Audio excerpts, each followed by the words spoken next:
Alô, você, querido aluno. Vamos lá, vamos retornar com o nosso assunto de Estados Unidos no século XIX. Agora, com a segunda parte da nossa aula, vamos trabalhar a Guerra Civil Americana, mais conhecida como Guerra de Secessão. Secessão indica ali um rompimento, uma rachadura entre os estados que formaram, a partir de 1776, os Estados Unidos da América. Aí é muito interessante a gente pensar que os estados que formam a federação formam o que a gente chama hoje de pacto federativo. Isso ocorre, por exemplo, no Brasil. Os estados estão subordinados a um poder central, exercido pelo presidente, entretanto, gozam de grande autonomia, de escolher seu próprio governador, de fazer sua constituição estadual, de contrair empréstimos, de fazer ali os seus próprios impostos, ter a sua força policial. Enfim, em essência, no Pacto Federativo, esses estados eles têm grande autonomia. Então, vemos isso, por exemplo, nos Estados Unidos, um assunto bastante debatido sobre a questão, por exemplo, da pena de morte, E você vê que cada estado vai poder legislar sobre esse assunto, porque a Constituição americana não proíbe tacitamente a pena de morte. Então, se houvesse essa proibição, os estados não poderiam adotá-la. Então, você tem o direito de legislar nos estados, contanto que não contraria a lei maior, que é a Magna Carta, a Constituição do país, ok? Então, no caso dos Estados Unidos, havia uma união federativa, mas essa união começa a se tornar frágil a partir do momento que as disparidades regionais elas se agravam. Ou seja, você percebe que a região norte, que é uma região mais dinâmica, que democratiza a terra, que usa o trabalho livre, que paga salário e que tem fábricas, ela começa a crescer. A tal ponto que, no período que antecede a Guerra Civil Americana, você tem mais de 20 milhões de habitantes, somente ali na parte norte. Região mais povoada, obviamente. Você, sendo um trabalhador, você não iria viver no sul, onde existe o latifúndio, que é a concentração de terras, onde existe o trabalho escravo, você não conseguirá emprego. Além disso, há uma visão negativa do trabalho, que é geralmente marcante em uma sociedade escravista, ok? Essa visão negativa do trabalho. E aí, quando você chega ali, depois de meados do século XIX, esse dilema começa a ficar marcante. Por quê? Porque a região norte olha para a região sul como uma região que atrapalha o seu pleno desenvolvimento. No sul você tem aproximadamente 9 milhões de habitantes, quase metade disso, 4 milhões, formada por escravos. E escravo não recebe salário, escravo não pode consumir.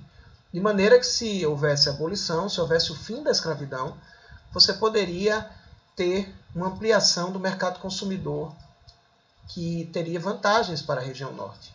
Além disso, o sul se recusava a consumir os produtos nortistas. Geralmente preferia consumir os artigos importados. Então, no sul se produzia algodão, se produzia tabaco, exportava-se isso para a Europa, para a Inglaterra, e com o dinheiro disso aí você comprava as mercadorias europeias. Então, você tem uma razão aí importante para entender a Guerra Civil Americana, que é a questão da abolição, mas também há uma razão econômica quando a região norte passa a defender a adoção de medidas protecionistas que pudessem, por exemplo, aumentar o valor das tarifas de produtos importados, Esse é o protecionismo alfandegário, ou seja, se você aumenta o valor dos produtos importados, você protege a indústria nacional e estimula o consumo interno. Então, a região norte passa a defender a adoção de medidas protecionistas e a taxação alta, elevada, dos produtos importados. Enquanto que a região sul pensava diferente.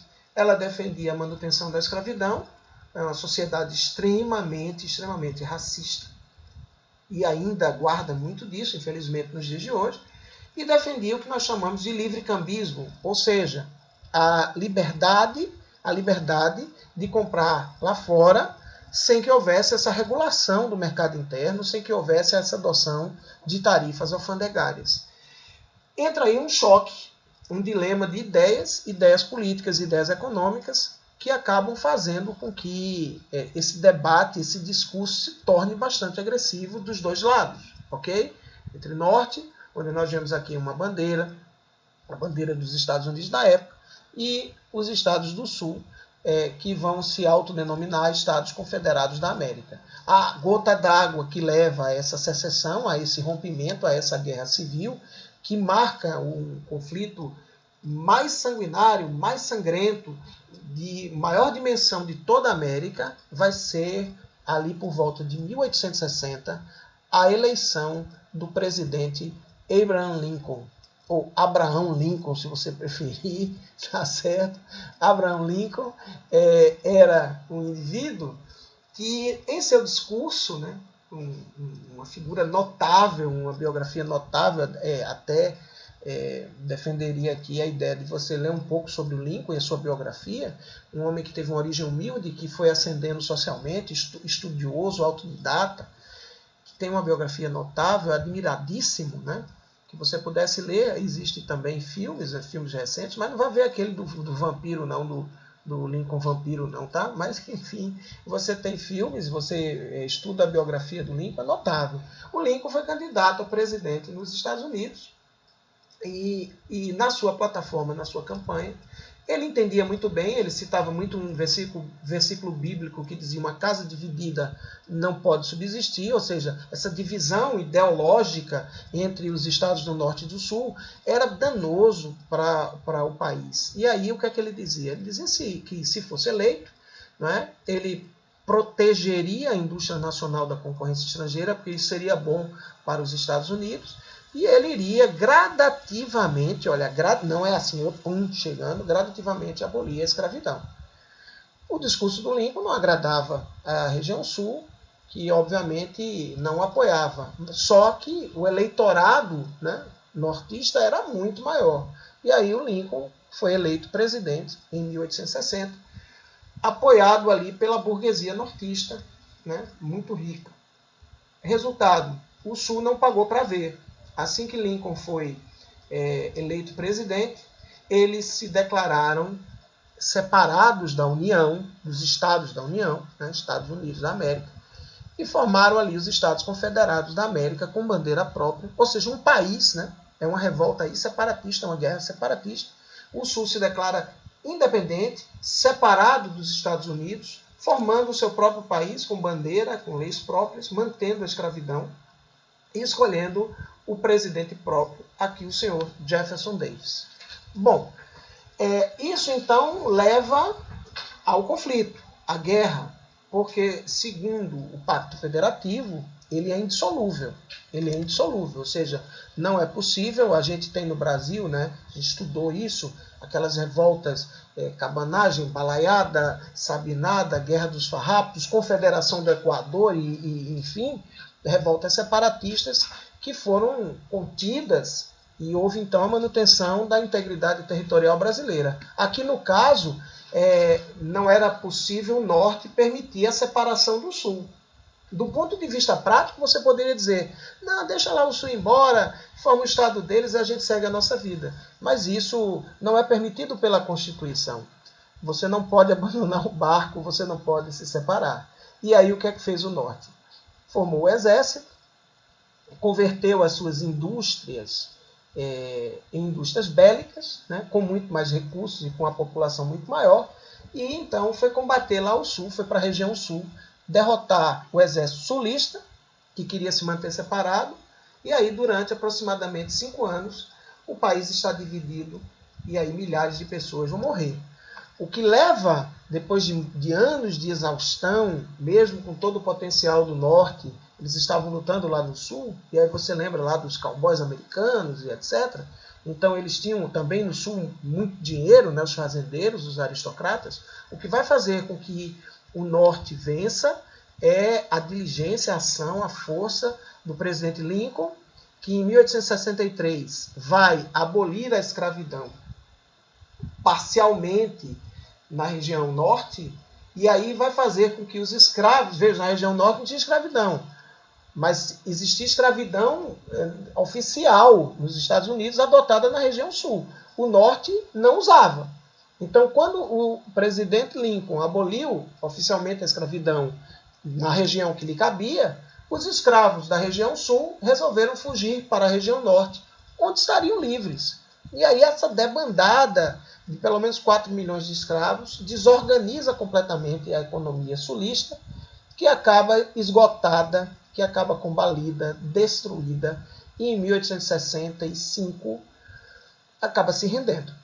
Acaba se rendendo a contragosto, acaba assumindo a derrota, e aí, oficialmente, o presidente Lincoln vai acabar com a escravidão, vai abolir a escravidão em todo o território americano. Então, parcialmente em 1863, totalmente em 1865, a 13ª emenda da Constituição norte-americana. Ok? O trágico desfecho é que após o fim da guerra e a abolição da escravidão, o Lincoln acaba sendo assassinado por um radical sulista. Você tem ali o assassinato do Lincoln, o que provavelmente impediu que houvesse uma maior integração do negro à sociedade norte-americana como um todo. Ainda houve tempo de assinar uma 14ª emenda e uma 15ª emenda que garantia aos negros americanos direitos civis e direitos políticos, o direito de votar, o direito de estudar, o direito de ter propriedades, enfim. Então eles foram até muito mais além do que aqui no Brasil, após a assinatura da Lei Áurea. Entretanto, o que é que vai acontecer? A região sul sentida, a região sul, ainda hoje existe esse sentimento, né? Essa região sul marcadamente racista, não vai deixar de ser racista do dia para a noite. Então, o que é que ela faz? Ela vai impedir de todas as formas que o negro tenha acesso à cidadania nos estados do sul. Isso é algo tenebroso, marcante, ainda nos dias de hoje, onde a questão racial aflora nos Estados Unidos. Se aqui no Brasil nós temos um racismo velado, nos Estados Unidos isso é aberto, escancarado, na segregação, na forma de apartheid que eles praticam. Então você tem, no Sul, a formação de sociedades racistas que impediam que o negro pudesse estudar, se tinha que ter escolas as piores, tendo que trabalhar ganhando mal, vivendo de maneira segregacionista, ou seja, de maneira separada, né, em bairros, em casas, em locais onde só negros podiam viver, em péssimas condições, em condições insalubres. Para piorar a situação e aterrorizar a população negra, a terrível Ku Klux Klan, a organização terrível que reunia indivíduos mascarados que praticavam toda sorte de vilezas, de crueldades, de maldades contra a população negra, tendo apoio das forças policiais, tendo apoio de juristas, tendo apoio da elite do Sul, que se escondia por trás dessa violência e do controle político desses estados. Então os negros, apesar de livres, continuarão marginalizados e sem direitos durante quase um século, né? Essa segregação racial e social, não tendo direito a voto, não tendo direito a boas escolas, não tendo direito a exercer plenamente a cidadania. O que a gente vai chamar na tradição americana de leis Jim Crow. Essas leis Jim Crow, elas não são leis escritas, elas são leis, na verdade, baseadas em costumes racistas. Sempre foi assim. O negro sempre esteve ali e eu aqui. Então, essas leis de Jim Crow, na verdade, eram práticas racistas usadas na região sul. Entre essas práticas, você tem, aqui a gente tem uma imagem da Ku Klux Klan, ainda existe, né, nos dias de hoje, infelizmente, né, essa terrível organização racista.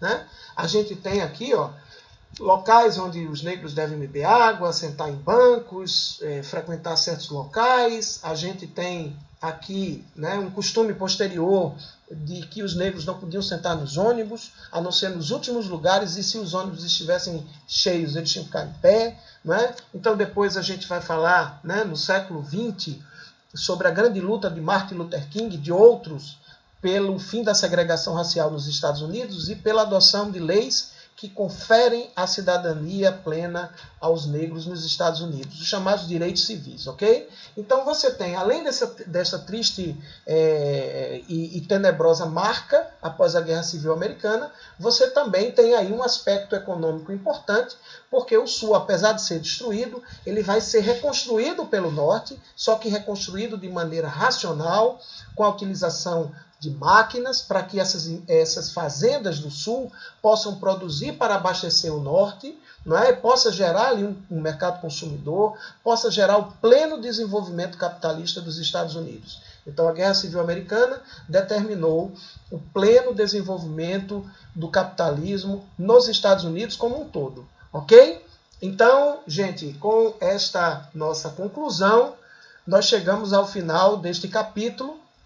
Na próxima aula começaremos a estudar o imperialismo no século XIX. Espero que vocês tenham entendido, aguardo vocês e por enquanto aqui é só. Até a próxima aula, um grande abraço.